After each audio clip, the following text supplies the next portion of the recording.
1. Bölüm. Sabahın tuzlu kokusu. Güneş henüz tam doğmamıştı.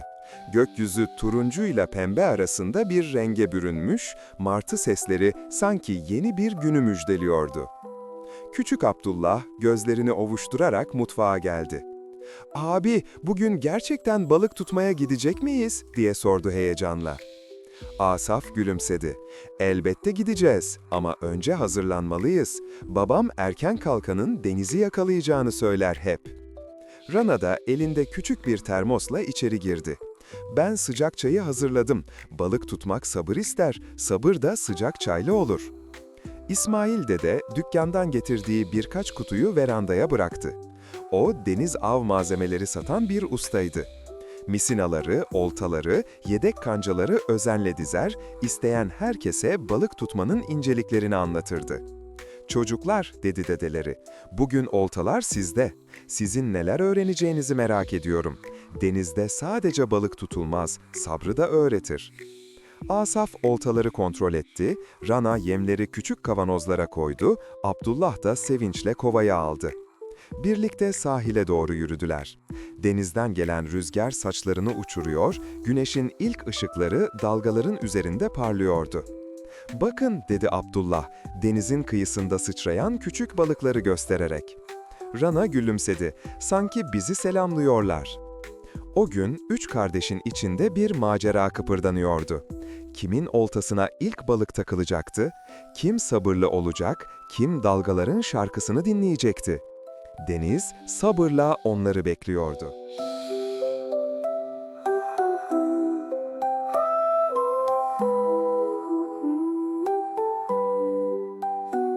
2. Bölüm Dalgaların Altındaki Sır. Üç kardeş, sahile vardıklarında güneş artık gökyüzünde pırıl pırıl parlıyordu. Kıyıda deniz kabukları, yosunlar ve martı ayak izleri vardı. Asaf ortaları dikkatle hazırladı. Rana yemleri özenle taktı. Küçük Abdullah ise sabırsızca kovanın içine bakıp duruyordu. "Abi, neden hala bir şey yakalayamadık?" diye söylendi. "Çünkü balıklar da bizi izliyor olabilir," dedi Asaf gülerek. "Belki önce güvenmek istiyorlar."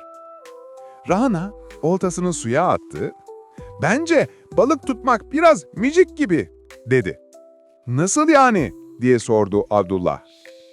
"Çünkü hem sabır hem de sessizlik gerekiyor. Gürültü olursa notalarda, balıklar da kaçar." O sırada rüzgar hafifçe esti. Dalgalar kıyıya küçük köpükler taşıdı. Gün ilerledikçe güneşin sıcağı artıyor, Abdullah biraz sıkılmaya başlıyordu. Bir ara oltasını kenara bırakıp deniz kabukları toplamaya başladı. Tam o sırada Rana bir şey fark etti. "Asaf, şuna bak," diye seslendi. Kıyıya doğru sürüklenen, içinde bir şey parlayan cam bir şişe, dalgaların arasından yavaşça onlara doğru giriyordu. Asaf hemen koştu, suya dizlerine kadar girip şişeyi aldı. "İçi boş değil," dedi heyecanla. Üçü birlikte şişeyi dikkatle açtılar.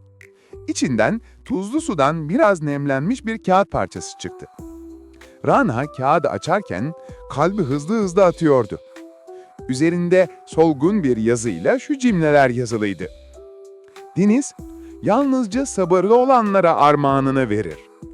Bazen en değerli şey, oltadaki balık değil, beklerken öğrendiğindir." Abdullah şaşkınlıkla baktı. "Bu kimden gelmiş olabilir?" Asaf umut silkti. "Belki de çok eski bir balıkçıdan ya da denizin mesajıdır." Rana kağıdı katlayıp dikkatle çantasına koydu. "Bence bunu amcamıza göstermeliyiz. O öğretmen ya, belki bu mesajın anlamını o çözer." O anda Abdullah oltasına bir şeyin takıldığını hissetti. "Çekiyorum, çekiyorum," diye bağırdı. Üçü birlikte oltayı sardılar ama oltanın ucunda kocaman bir balık yerine küçük, parlak bir deniz yıldızı vardı. Deniz yıldızı ışıl ışıl parlıyordu. Sanki şişedeki mesajı onaylar gibiydi. Rana fısıldadı. "Belki de deniz bize bir şey anlatıyor." O gün üç kardeş balık tutmanın sadece balıkla ilgili de olmadığını anladılar. ellerinde deniz yıldızı, ceplerinde gizemli mail mesajla eve dönerken hepsinin içinde aynı merak vardı. Bu mesaj ne demekti? Amcaları bunu ne diyecekti?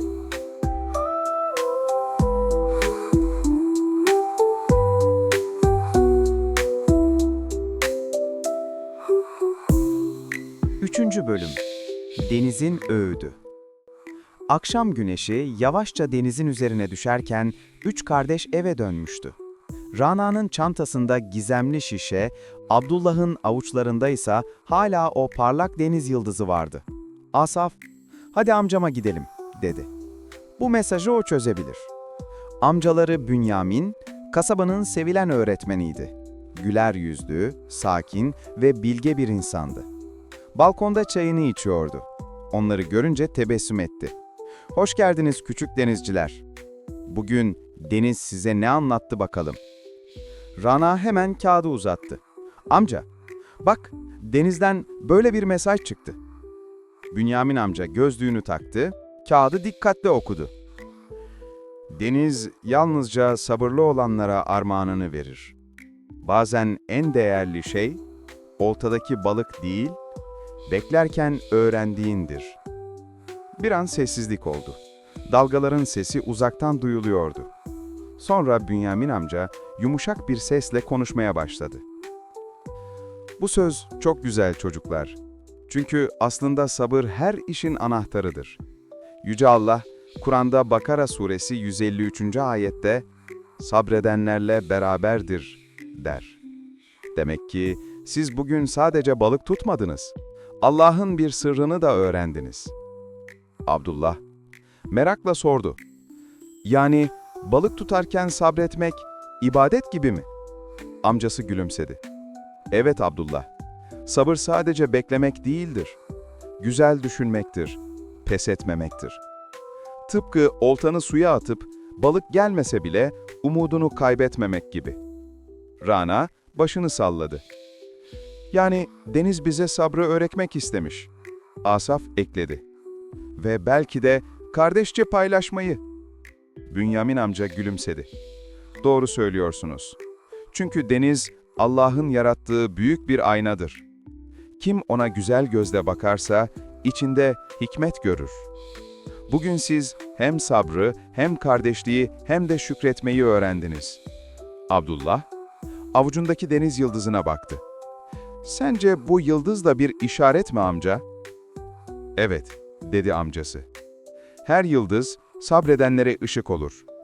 Sen sabrettin, sonunda Allah sana küçük bir mucize gönderdi." O akşam üç kardeş, sofrada babalarının hazırladığı balıkları yerken gülümsüyordu. Deniz artık onlar için sadece mavi bir su değil, kalplerine dokunan bir öğretmendi. Ve Abdullah gözlerini kapatırken fısıldadı. "Sabreden deniz, sabreden kalbe huzur verir."